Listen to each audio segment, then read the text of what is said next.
thanks for joining me. I am going to do a two-part video on refinishing kitchen cabinets. And the first video will be on doing the doors, and the second video will be on the frames. All right, so let's get started. So one of the first questions you have to ask yourself if you are thinking about possibly refinishing your cabinets, do you like the wood that's already there? These are oak, all right? And so your choices are refinish it with a different stain or reface them. That way you can have a totally different door style or get new cabinetry. If you really do not like the wood you have, you know, it's really like here you can see the grain in it. You have to be okay with the grain, otherwise you would have to paint or just get new doors or get new cabinets. But if you're okay with the grain that you have, then you can go ahead and restain them. Something to do before you get all your supplies and everything like that is to buy a piece of wood. If you have pine cabinets or cedar or oak, you know, more common is going to be oak, but there are some pine ones out there. You want to get some wood that has the exact same grain, the same kind of wood, and you want to test your stain options out on that, so you will get a true idea of what it's going to look like. Okay, and if you do that and you decide you want to go ahead with it, it's not a complicated process. It's very simple. It's just really time intensive. So I've taken off all the cabinet doors, and here's one. I'll show you. It's just the typical honey oak finish on it, and these are the hinges.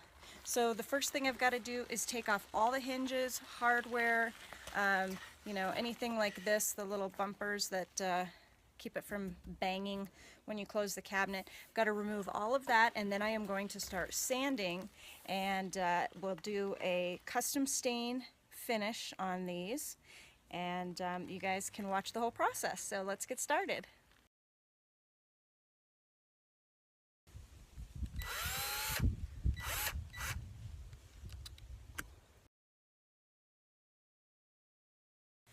For the initial sanding, I'm using 100 grit sandpaper.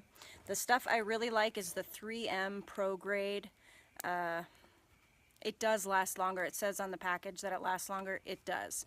I think it's worth spending the extra to get the Pro Grade pack. So this is what it looks like after the first sanding. I need to keep going.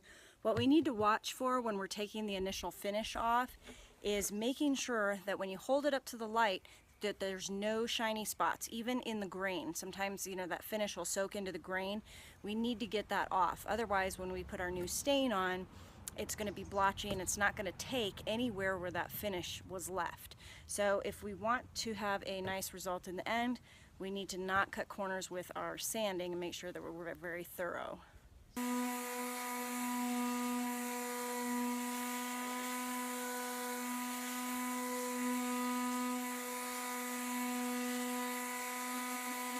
Okay, there's something I want to show you and draw your attention to.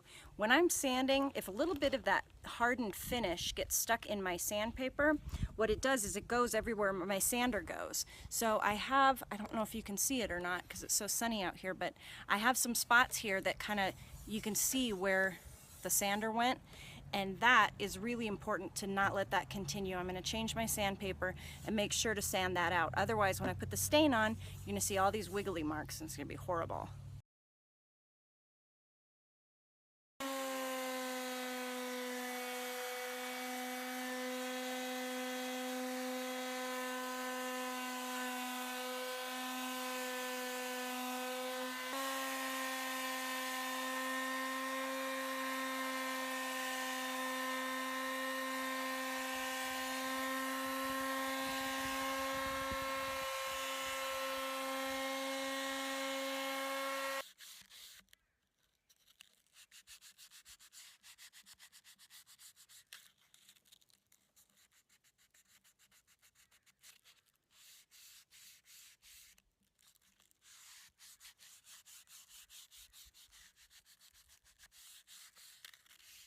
I finished sanding, so now I'm just going to vacuum up all the sawdust to get it out of the corners.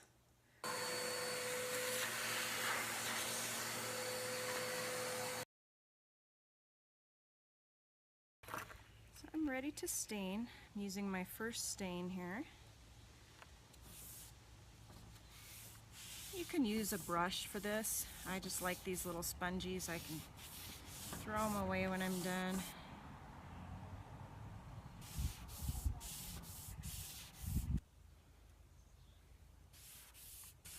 And you want to shake your stain every now and then because some of the pigment settles to the bottom. So if you're doing, if you've been staining for a little while, you want to make sure you reshake that so you don't lose some of your pigment.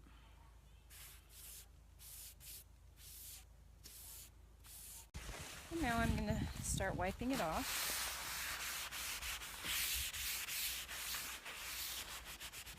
And you just want to get as much as you can because when it dries on there, it doesn't actually dry. It kind of just gets gummy and sticky and yucky. So.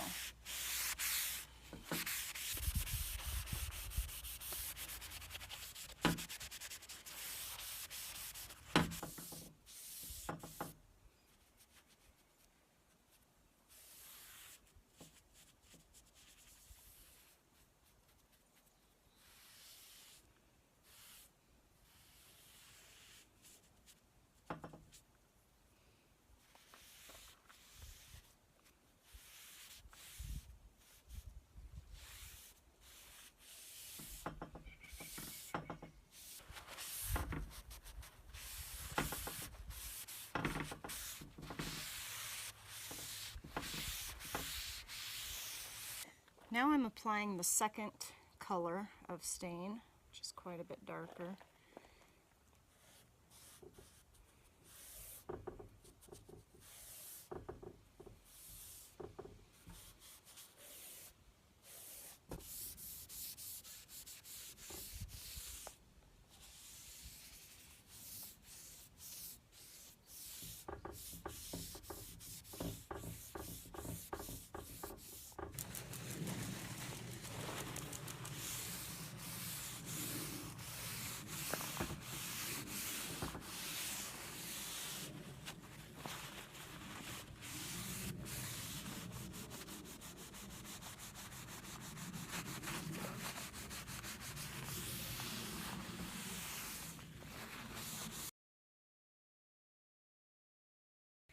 The finish coat I chose is Varathane, this triple thick polyurethane. It's water-based, so it won't yellow.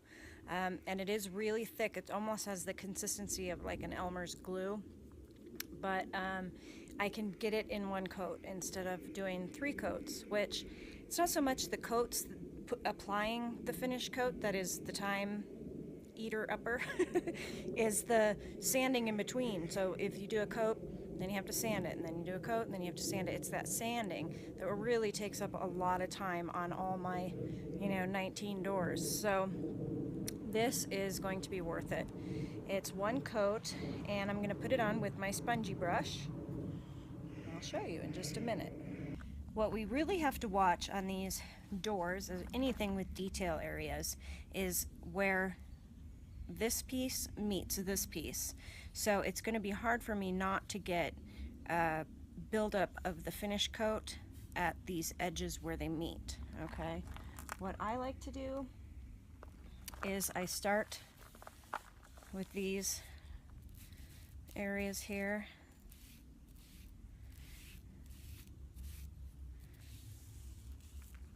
And I get the coverage that I need, and then I will smooth it out. Okay, now see this? See, when that dries, it will show. It'll be kind of rough, it won't be smooth. So I want to go in and really carefully just get that as smooth as I can.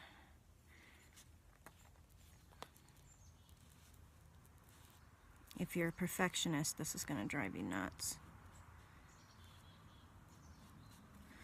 Okay, so then I have a corner that doesn't have any buildup.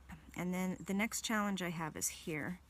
Okay, I have to get enough in there to provide the coverage. And then I have to go and smooth it as smooth as I can get it I just kind of go in with real light strokes. And you will still see a tiny bit there where it won't be totally smooth, but there's really not much we can do about that.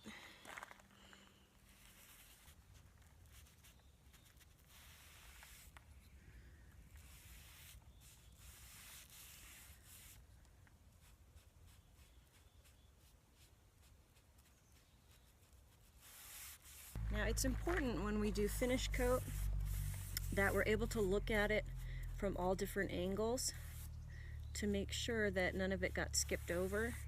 Even though you know you physically drew the brush across a spot, it can still just skip over somehow.